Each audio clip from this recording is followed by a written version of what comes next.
It's Wizards versus Lesbians, a podcast for your ears.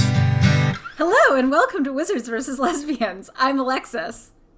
My name is Isaac. And today we are doing the book Mortal Follies, which is by an author. By Alexis Hall.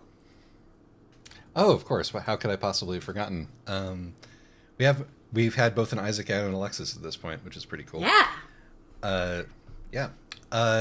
So, Alexis, tell me about Mortal Follies, because of recording vagaries, it's been a good month since I've read it, and I'm desperately trying to remember what it's about.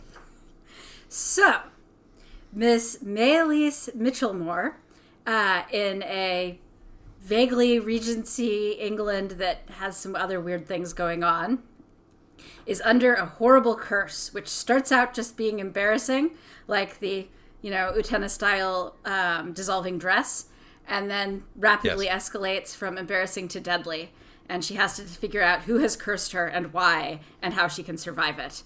And her only allies in this are her cousin, who's by far the sanest person in the book, but suffers from the twin problems of being gay and black in a world that is still not very friendly. And her best friend, Lysistrata Bickle, who has independently invented modern fangirlism for the Regency era, and also a dangerous, potentially deadly lesbian duke who may have murdered her entire family and may also be the person behind the curse, but is so sexy that we know she can't be. Yes, perfectly done, and thank you for reminding me. Also, the entire thing is narrated by Puck, as in the fairy, for some reason. Yes, that is a narrative device. Yes. Cool. And as we've established, there are in fact lesbians in this book. Our protagonist is experiencing a lesbian awakening, and the Duke, as she is known, is very much a lesbian. There's magic all over the place. So wizards, lesbians, they fight. Yes. Yep. So that works out pretty well. Why should you read this book? It's fairly charming and funny. By and large, the author seems to have a talent for pulling off things that I would find deeply annoying in most books. But he really manages to strike just the right balance of ironic and sincere. And thus, the book is way less annoying than I expected it to be and was actually pretty fun. Yeah. I would say that, many of the why you should read this and why you shouldn't read this, it's the same list. And, it really will depend on your demeanor and expectations. And mood. Regarding which one, and mood. But I think that, when I say these things, I want you to think they do a good job, Yes. And it's there's a bunch of genre-savvy, fourth-wall-breaking jokes in here. A ton. I enjoyed them. I thought they were funny. And by and large, so did I. The thing is, normally I find those really annoying. So one of the things that I was impressed with this book is that the author manages to pull off a lot of the things that I find really annoying about, contemporary fantasy, particularly the anglophilic ones. Well, speaking of another anglophilic one that we just did, one of the things that separates this from, for example, the Sherlock Holmes pastiche that we just did is that this the things that make these kind of jokes work is the author actually knows the setting. The author sort of offhandedly demonstrates a depth of knowledge about this period, and there are little bits and pieces there that if you also know, you're like, ooh, that's a fun reference, but they don't romanticize it. They really sort of highlight the ugliness of it. I'm sorry. I guess Alexis is he or she kind of a name, isn't it? Or they. But yes, or they. Author's dead. Author. I don't care what kind of genre that. Wait a minute. All right. Anyway, I personally am fine with people using they for Alexis's. the author's icon on Amazon.com, which I didn't know was something that you could do, is wearing a top hat. So that, that might mean butch, or it might be in a sort of Duke way. I do believe that the author's bio uses he, though, so. It does, indeed. It does. Okay. Author is a he. Cool. Having established that. You can cut this if you want. No, it's okay. It's okay. I think it's important that people know that I am struggling this episode. But that doesn't mean that you shouldn't read the book. But anyway, yeah. So very genre savvy. Lots of jokes. It's a fairly mostly funny, I think. Mostly funny. The framing device you may or may not find annoying because there's lots of little asides by Puck about both being a fairy and occasionally how annoying it is to be a fairy who's been kicked out of the fairy court and now is forced to sell romance novels to survive. Yes, there was a certain element of like fun, I'm having my cake and eating it thing where it's like, I'm doing this thing, which you may find annoying, but I know that I'm doing it and you know that I'm doing it. So I'm just going to say that I'm going to have Puck say that this is what he's doing. Right. Move on from there. And, again, whether you find that charming or irritating is very much a matter for you. I really think you will know within the first chapter whether or not you will enjoy this book or absolutely hate it. Yeah, it's not like one of those deals like the book which we did about with the meth lab and the old transgender lady. Right, Ruthless Lady's Guide. Where the Ruthless Lady's Guide, where it sort of settles in. It's like it hits that tone and you'll pretty much immediately know whether it's going to annoy you or not. I will note that, like the Ruthless Lady's Guide, this book has some fantastically ridiculous names. Yes, it does do that, which is, I think, maybe our favorite part of the anglophilia arc, which is now stretching into yet more books, is the silly names. As to why you shouldn't read this book, well, I think we've sketched all that out. We've pretty much sketched that out. I just want to mention that, like, as we've established, you are much better at figuring out what the plot is going to be from the beginning, generally, than I am. But I could figure out the entire plot of this book from, I think, chapter 1. Yeah. So if that's going to irritate you, it's not like the mystery is the point here. But still, the mystery is not the point, and I feel like this is the rare thing where the characters are all convincingly dumb enough, in their own each in their own special ways, that it makes sense that they can't figure things out, and they mostly manage to be charmingly, funnily incompetent. Again, surprisingly, most of the time, that's the sort of thing that's really frustrating to me. Yes, these are not the sharpest tools in the shed, and even actually, I found the character who's supposed to be like the smart, sensible one the most annoying. Is that Mr. Caesar, the cousin? Yeah, because he's both the most sensible and smart one, and is also like completely wrong about everything at all times. Right. Yes. So, yes. Well, the thing is, he's the sensible and smart by the standards of the day. He's a proper Regency gentleman, so of course he's wrong about everything. So I mean, it's charming. This is a charming book. I don't think it's quite the most charming or the most funny that we've done, but it's not bad. Right. Agreed. So content warnings. There's actually a lot of content warnings. There's a lot of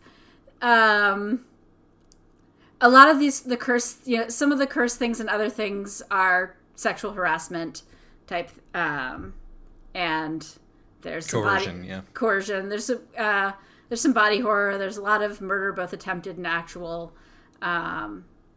There's some kinky sex, which I guess some people might want a heads up about. I don't know. I guess, yeah.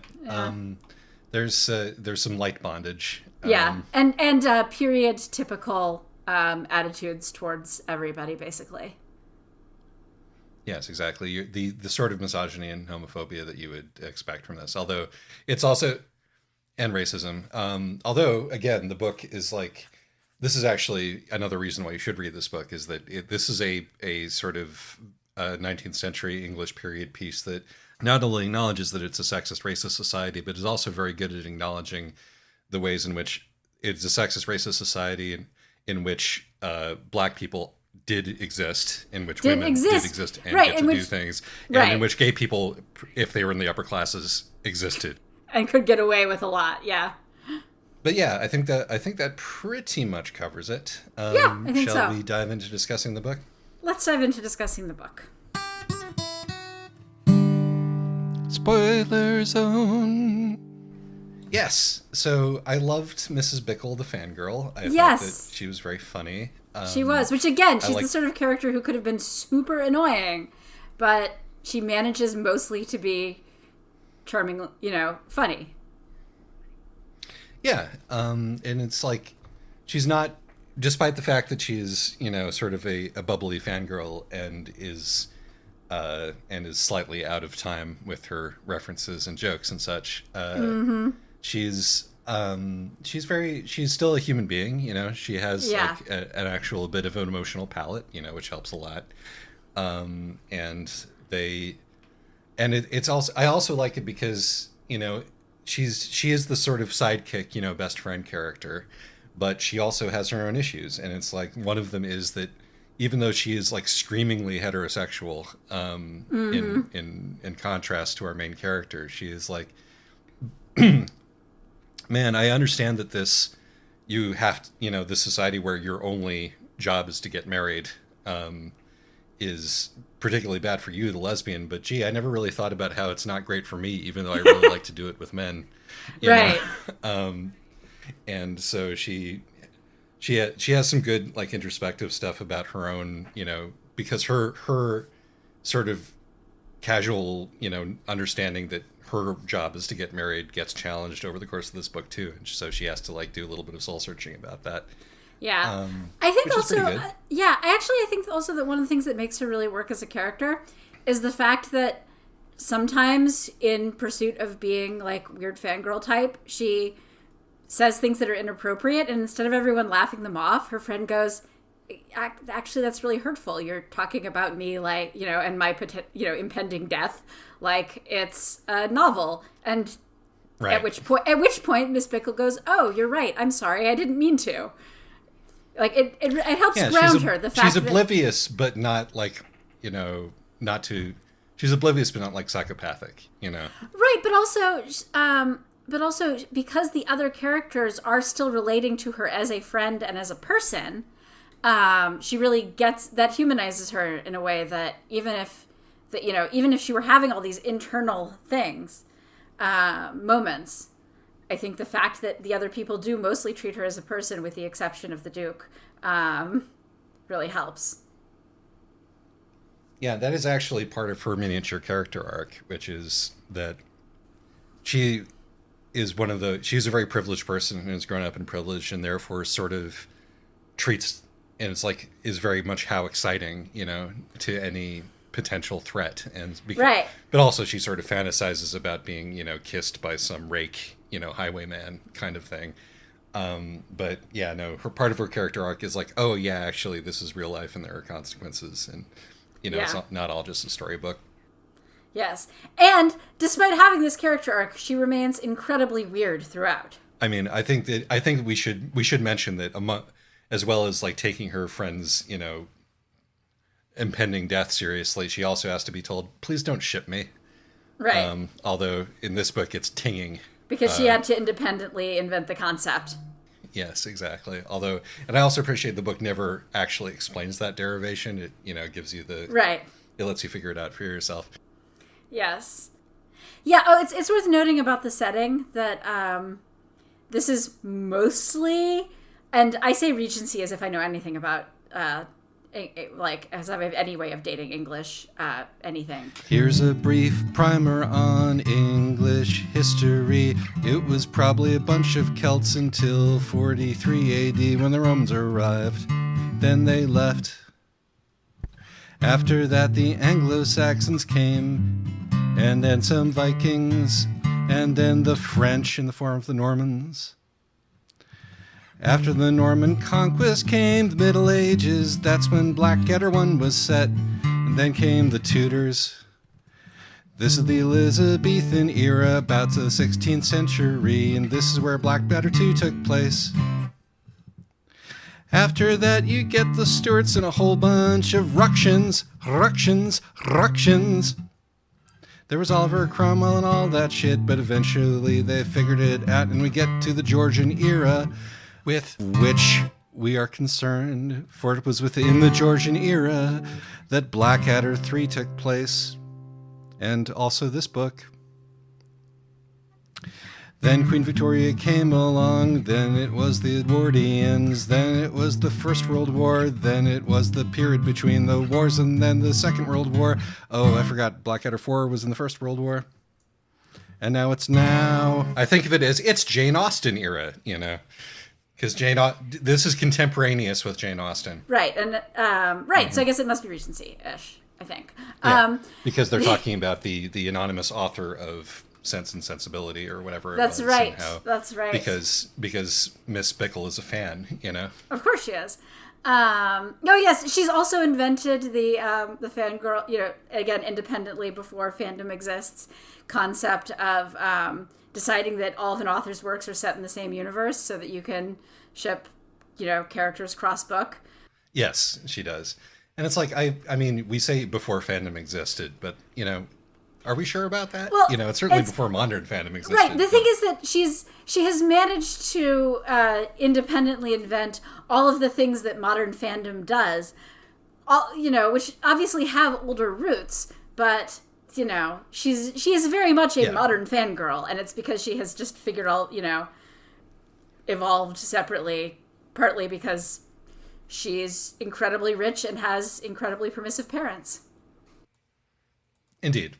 Or also possibly Puck is just updating and translating this for us, because Puck, the author of the book, is writing from contemporary England, and because Puck is making his living as a romance novel author, he presumably knows his audience, and so he is updating her a little bit for the modern era. You know? That is a good point. I do think that this book has, speaking of Puck, I thought the author used Puck pretty well. I spent the first half of the book going, okay, but why is this being narrated by Puck? And then actually the author did a pretty good job of bringing the sort of story of the narrator into the story in an interesting way.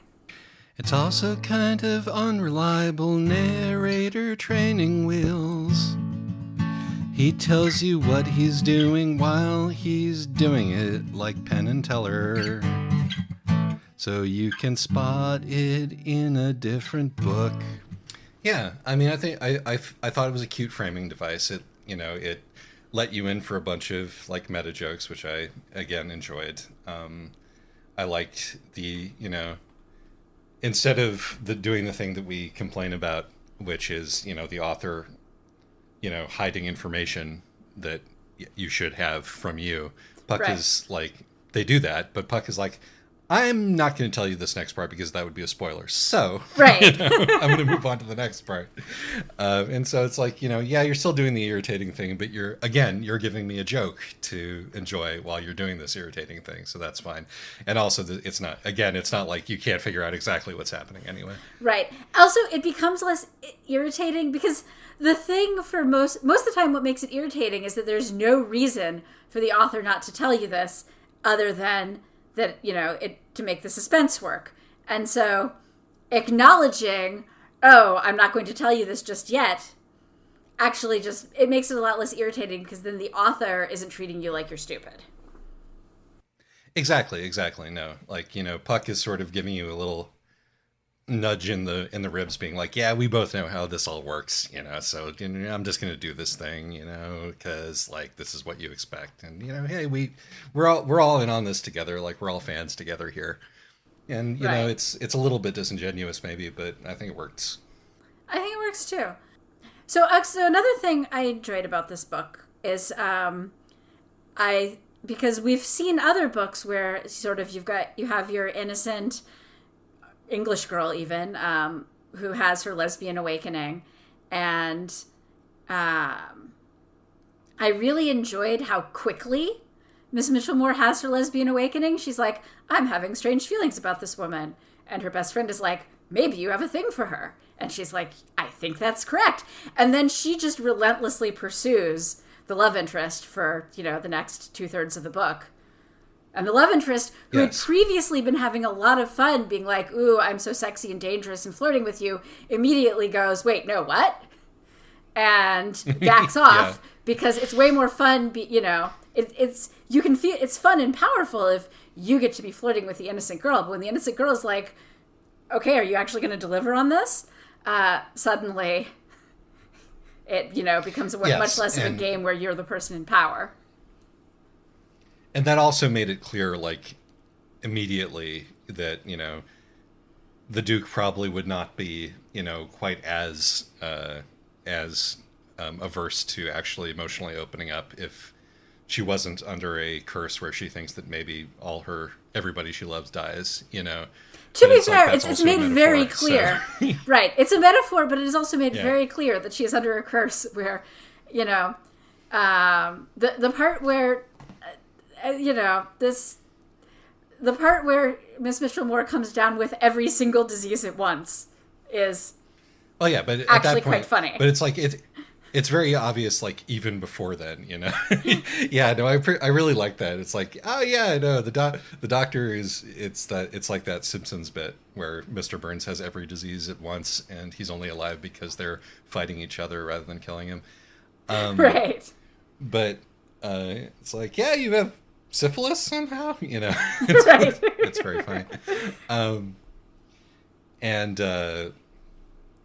But yeah, no, I thought that was very good. I like the Duke's whole thing. Like, it's sort of, again, it's very obvious what her deal is. But speaking of the light bondage, I like how, like, the first sexual interaction that she had, I mean, she sort of goes from, no, stay away, I'll eat you alive, you poor innocent thing. And Miss Bicklemore keeps coming back and is like, I would quite like to be eaten alive, actually. Yes. Would you mind making good on this implied threat?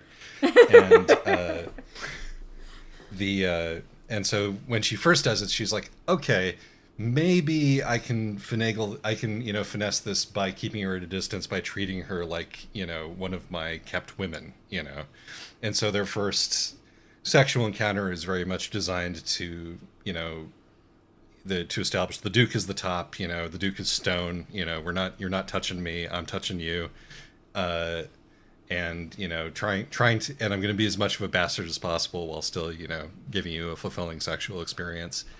I liked that it shows that sort of BDSM vibe as being that can come from a sort of a place where the top doesn't want to be vulnerable emotionally or physically, but also it's not like as soon as they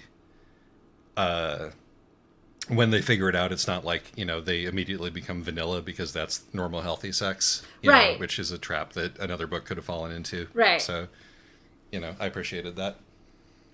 Yeah, it's, in general, I also did appreciate that, it's made fairly clear first to the reader and then eventually to the other characters that for all of her posturing, this is still a 24-year-old young woman whose entire family is dead.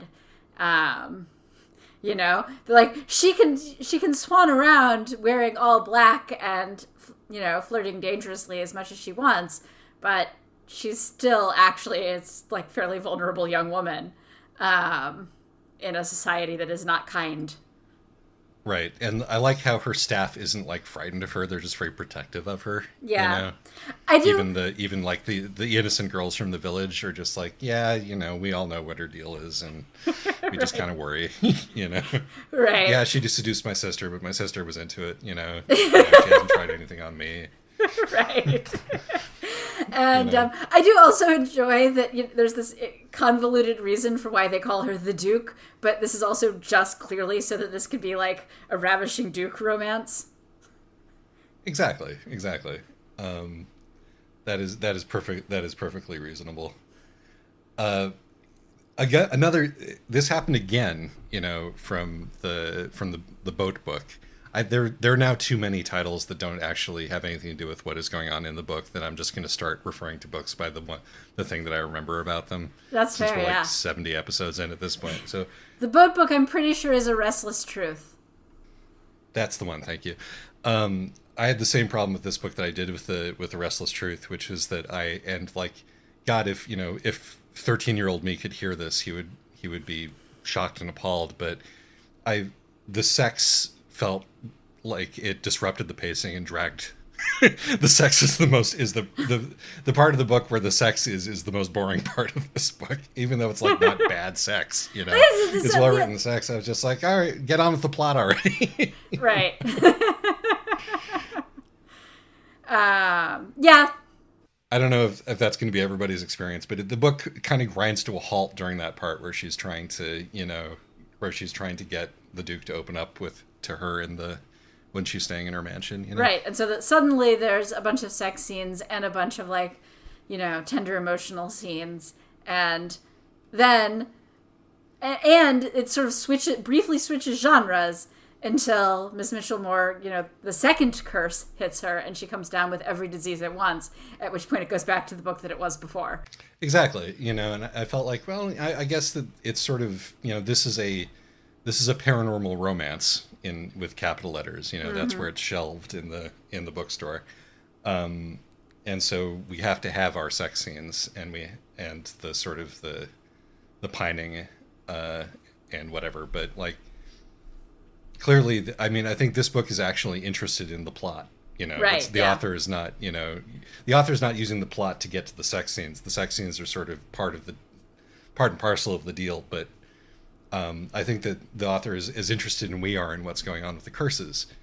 Yes. And so I actually do want to talk about the curses. Yes, let's talk about the curses and also the world, because we really haven't touched on all the ways in which the world is a different kind of England. Among other things, you can fairly easily access the tomb of Hecate. This is a straight up, this is a pretty much like, Regency England or whatever, or novel Regency England, except that the fairies are both real and you can buy things from them. So that they are sort of widely known as real. And even though it's mostly Christian, there's still a lot of random Greek cult, small cults, in the sense of which is in a way actually pretty period realistic, because post Enlightenment, post Renaissance England was super into weird ritual stuff, weird witchcraft, Roman and Greek shit. And, the way they call Hecate Palace Hecate or something, or Hecate thing, to try to bring her into line with the Greek and Roman pantheon, even though she has nothing to do with that. Right. Which I thought was a really deft little fun touch. When brown people do it, it's called a Creole religion. But if you're a Christian and you leave out milk for the fairies, that's basically voodoo, Santeria, Candomblé. But yeah, no, there are Freemasons everywhere, and I think that, and I think the book is very good at capturing that, and also the sort of, also that kind of practical religiosity where it's like, yes, clearly we're all Christians, but we're all Christians, but we will totally consult the entirely trans women priestess sect, Greek, I think, priestess sect, to see if they have any insight. Yeah, they're like Delphic oracle kind of deals. Yeah. That I thought was a pretty good scene. Actually, subplot was, you've got your sect of oracle priestesses who are all trans women, and the thing where the gay cousin has to find out, has to ask all of his other gay gentleman buddies if anybody has kept in touch with their friend who they've clearly kicked out because she transitioned. Yes. 100%. He goes to his stuffy old gay club, which does include people in drag, but that's different from somebody who is actually gone trans. Full, eunuch priestess trans. And actually, this is something that speaking of like how Cesar started to annoy me, I think that this is something that the book drops and shouldn't have dropped. Like, if we have room for Mrs. Bickle to, grow up a little bit, which we do, Miss Bickle to grow up a little bit, we should also, I think, have spent a little bit of more time with Cesar, like figuring out his relationship with his gay friends and his trans friends and the society that he lives in. Right, and trying to reestablish a friendship with his trans friend. That pretty much just happens off screen. Yeah. And I think that's a bit of a disappointment, and it makes him less of a compelling character when he re-enters the frame. Yeah, I think you're right. I think this is part of the problem with him being the stick in the mud. And also, this is just clearly a book that is much more interested in women. I mean, among other things, this is a book that about halfway through murders the male, has them kill the male antagonist. And so that they can switch to a different curse storyline with, against the Greek goddess. And I mean, and thank God for that, because I was like, right. I had this moment where I was like, okay, this guy has shown up, and Miss Bickle has said it's always the second or third character who shows up that is here for no particular reason, that he's obviously the bad guy. So the book has already just told us that he's the bad guy. And and when he showed up and was like, he's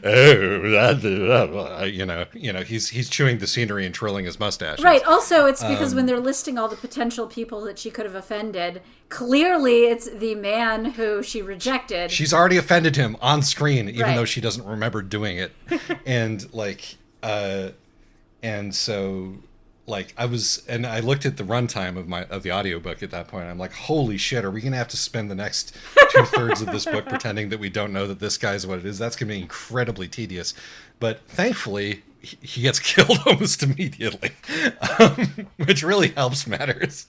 Yeah, he's revealed as the villain almost immediately. They kill him fairly quickly with, surprisingly little hand-wringing over it. And then the book continues, partly because, among other things, actually, you cannot solve all your problems just by murdering one guy, even if that one guy was the source of many of your problems. And yet again, this is why killing Hitler wouldn't have worked, people. You need to do time-traveling social engineering. You can't just kill one person and expect all of these historical forces to just stop. Yes, no, the Comte de Bastard is he's the representative of the patriarchy, but killing him has certainly not done anything about the patriarchy here. Right. And so there's still going to be another half a book. Yeah, and we're still visiting the sins of the fathers onto the daughters, and the old guard turf lesbian goddess is is hurting the young generation of gay women because she can't let go of the slights and insults of the past. Yes. Which is what I wanted to talk about. Great. So what do we make of the goddess's behavior here? Because it's her. The Duke is under a curse because her dad pissed in the goddess's sacred fountain, and the goddess's proportional response to this was to horribly kill everything that he cared about, and then horribly kill him. And the only reason that she left the daughter alive is because he didn't really care about his daughter. But then, she is continuing to kill everything that the daughter likes because the daughter has now. Loves because the daughter has inherited the curse, and so it's clear, in a book that is very much more interested in women than in men, and it also has goddess worship, which we have decided is usually turf inflected in some way. Goddess worship is a yellow flag for turfism, I would say. Yes, put it that way. We'll put it that way. But certainly brings up the idea of this generational change or generational, ructions in feminism, right? Right. So we have to go to the goddess now, and we end up defeating her via paperwork and technicalities, which defeating her, appeasing her, which I think is really funny. It's really funny. It also it gives Miss Bickle a chance to be genuinely useful instead of just entertaining. because Yes, it's great when that is they're also very presented true. with all these impossible riddles, and and everyone's like, "Oh no, what do we do?" And Miss Pickle's like, "Oh well, obviously these are tricks. Here's a bunch of examples." Yeah, I mean, I've definitely encountered a few of those in fairy tales and other books as well. So, that's very much on the nose. But like, so what do we think? Basically, I've already sort of laid out my stall here, where it's like No, I think there's a sort of I think you're right. I mean, I think that in a book that's very clearly as much about the issues of today as it is about like the tropes of the kind of novel that it is. I think that you're right that this is kind of. I also think that partly it's okay. Yes, the patriarchy is bad, and men take things too serious. And like rejected men often overreact in deadly ways. But this doesn't mean that every woman is going to be sweet and kind to you and not hold a grudge and care for you through the bonds of sisterhood. Yes. Absolutely correct. Like, I think that one of the things about this book is that we get multiple examples of where being marginalized does not produce solidarity. I mean, that's also the whole thing where the, gay gentlemen's club has just all completely stopped talking to their friend because she's trans. Yeah, 100%. I think that, like, that is, I think, one of the big themes of this book. And as you say, it's a book for a modern audience. And it is nice that, and again, it feels like Puck is doing that on purpose as the author stand-in, is giving us issues that we can relate to. But yeah, no, I think that's a really good shout. It's like this, solidarity is a much more complicated and fraught subject than we think about, and so this is a book about like failures of intersectionality in some ways. Particularly when you have the gayness and the blackness coexisting within Caesar, which is, again, why I wish we'd had a little bit more Caesar. Yeah, and, it would have been nice to have more Mr. Caesar, but at the same time, his character, he's the stick in the mud. And more, I would like for him to have changed a little. Yes, for him to have had more of an arc.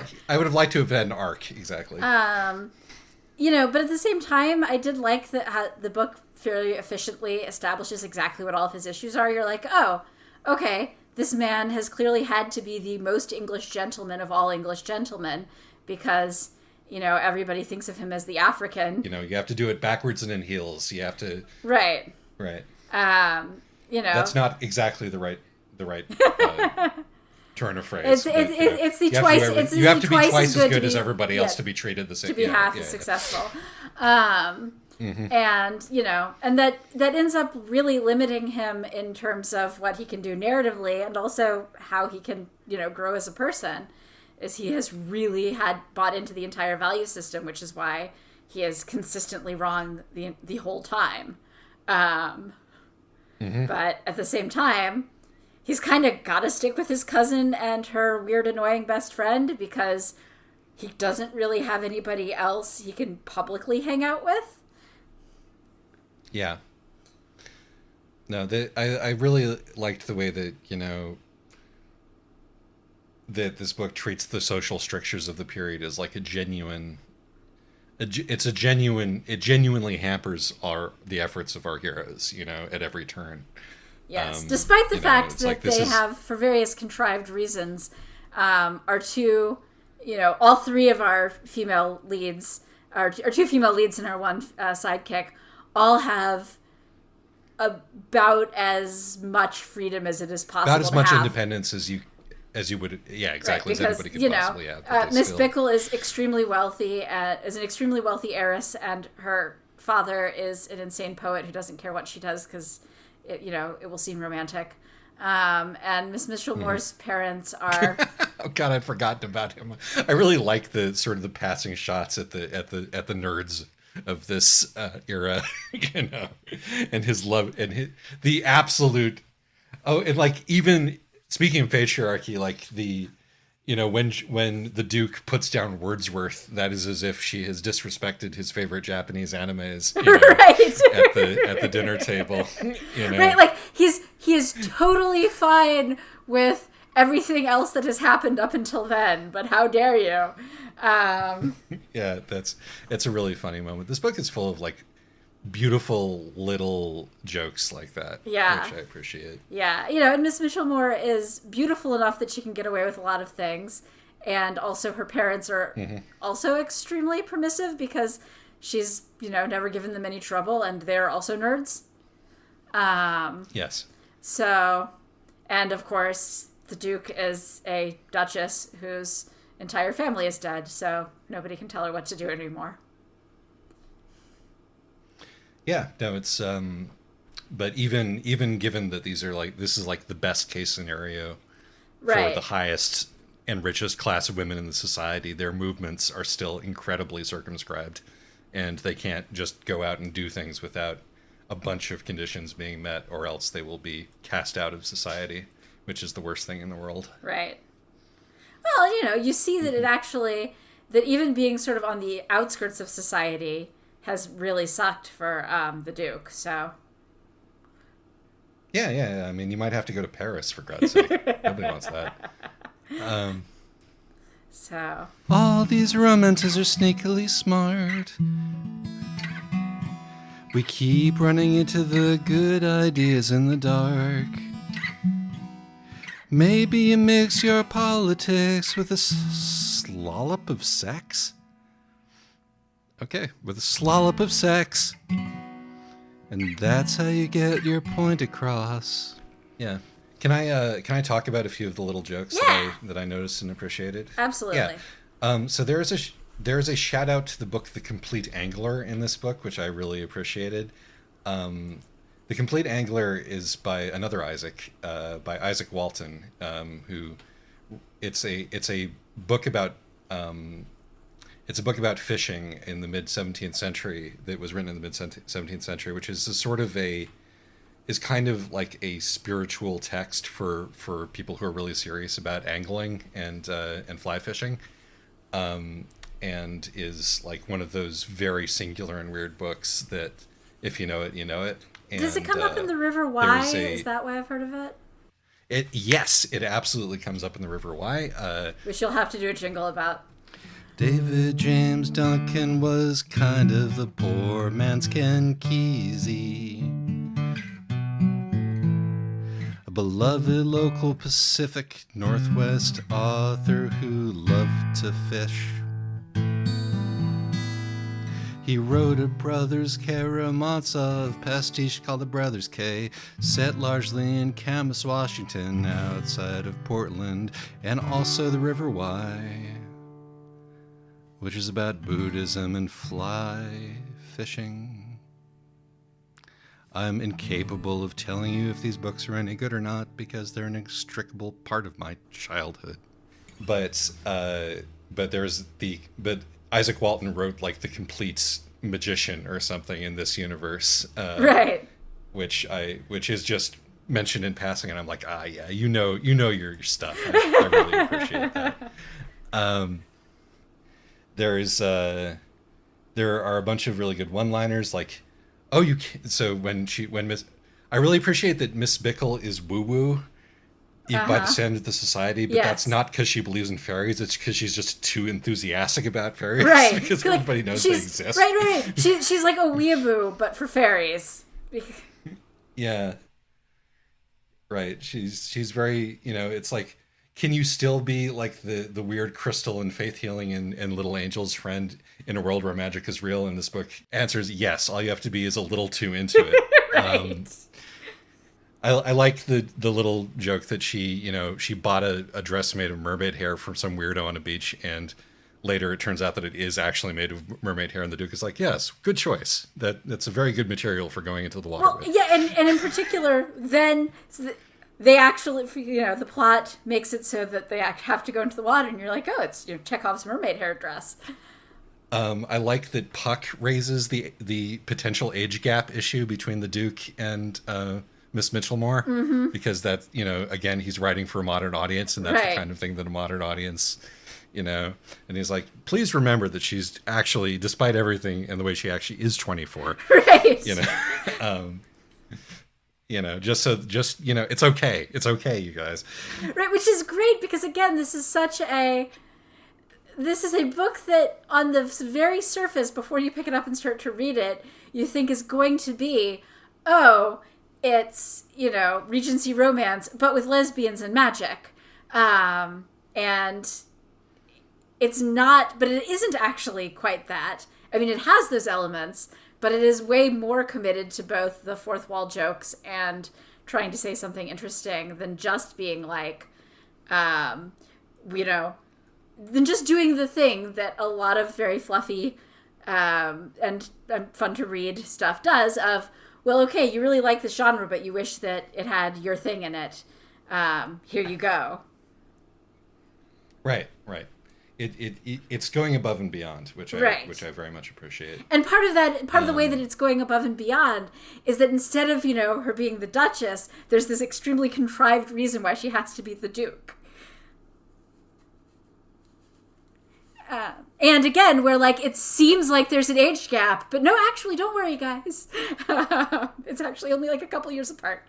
I mean, it manages, rather than evoke, to me at least, because of what I'm into, it manages to evoke not the Regency, sort of Jane Eyre is falling for this much older guy, who's emotionally unavailable thing, which is presumably what the reference is, but calling her the Duke makes me think, oh, this is the high school senior girl with the long hair who's called the Prince, and that's who you're falling for. I think it's both. As the new freshman. No, because there's an entire... Yeah, I think it is doing both. And also because, remember, Regency romance is an entire genre, and not of romances written during the Regency period, Jane Austen and the Bronte sisters, but, romances written today set in the Regency period. And that is that's clearly what this is trying to be, or this is pretending to be. It's a deconstruction. It is. This is an actual deconstruction. A real critical one, but it's an actual deconstruction, It's doing the meta thing, it's pointing out all the things. Right, but one of the things I enjoy is that it's not just a deconstruction of the genre, it's a deconstruction of the X plus my representation kind of genre. Yes, 100%. It's a genre savvy wizards versus lesbians book. Right. Actually. And so, so, hooray, the microgenre has already gotten to this point. Right. But it's just, and that and I think that is really what makes it a much more interesting book than I was expecting when I picked it up. And that includes from the author. I mean, one of the reasons I picked it up, shout out to Leora for recommending it. But one of the reasons that I gave it a try was that, the author has written some Great British Bake Off style queer romances that were also significantly less annoying than I was expecting them to be. Nice. Yeah, no, I think if we've established anything in this, in the course of this podcast, it's that, we shouldn't judge books by their covers. Thanks. Actually, although the cover of this one is great, because it's your first look at it and it's oh, it's very pink. It's very sort of, girls and fairies. And then you take another look at it and it's what exactly is that pink stuff? Why is it all tentacly and gooey? Right. What is actually going on here? So maybe it goes as far as the cover in this case. But yeah, no, we've established that you can do pretty much any genre, from Amazon self-published erotica to, hard science fiction and put lesbians in it and make it good, or you can put lesbians in it and still crap. Right. It's all about the execution. Yes. With the possible exception of chick lit. Yeah. Unfortunately. Yeah, unfortunately. But maybe we can find a good one. If listeners, you found... If any of our readers know a good chick lit with lesbians in it, please send us our way. And wizards. We'll do it. And wizards, of course, yes. I mean, or wizards in heavy scare quotes. We're willing to be very flexible with the concept of wizards.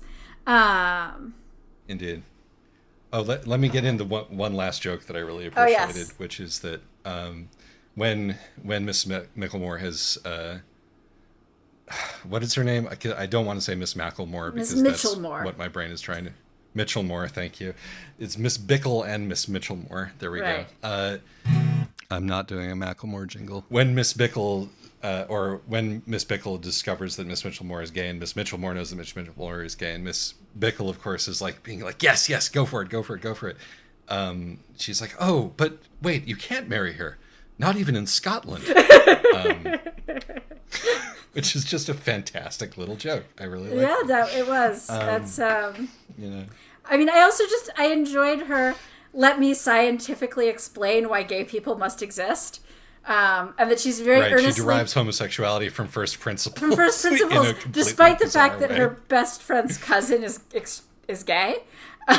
She just hasn't noticed. Is actually gay. Right. And so, you know, it is great because everybody's reaction to Miss Mitchellmore's coming out is like, oh, okay, that makes sense. Because everybody's a nerd. Right. Except for the cousin who's gay.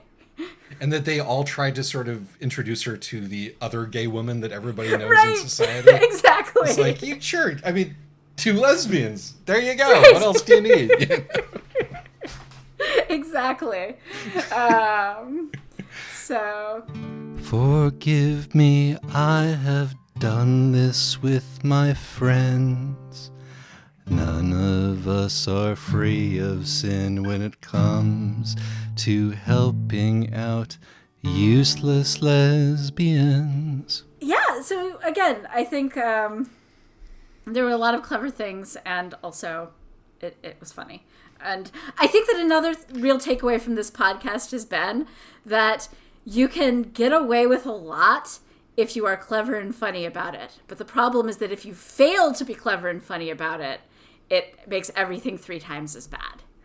Yeah, I mean, this is also just like you can get away with, as if that was a objective measurement, right? But in terms of for us, and I'm weak to a certain kind of meta humor, and I'm weak to a certain kind of verbal cleverness, and you're not.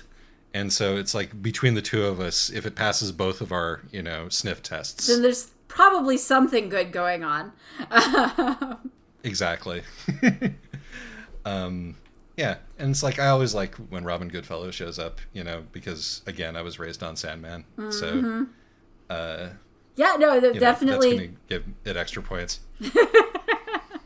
I was very skeptical of the whole Puck narrative device at first, but by the very end of the book, I had bought into it. So, good job, Alexis Hall. That's good. No, I immediately liked it, but yeah, there you go. Yeah, good job, Alexis Hall. I think that this book exceeded our expectations. Yep. pretty handily. Pretty handily. And I think the next thing we're recording is We Know the Devil, right? Yeah, the next thing we're recording is, in fact, We Know the Devil, which will probably have come out before this one comes out, unless we choose to do it differently. But probably the thing that will come after this is I Keep My Exoskeletons to Myself. Which is a complete and utter change of pace. Yeah, no. Between and We Know the Devil, we've done as much sort of fun fluff as we're going to get to do for a little while. And anglophilia. Back to the mines. And anglophilia. No, we're going dark for a little while, folks. So. Yep. So enjoy that. Yeah. But that's next. So until next time. Bye. Ta-da. Thank you.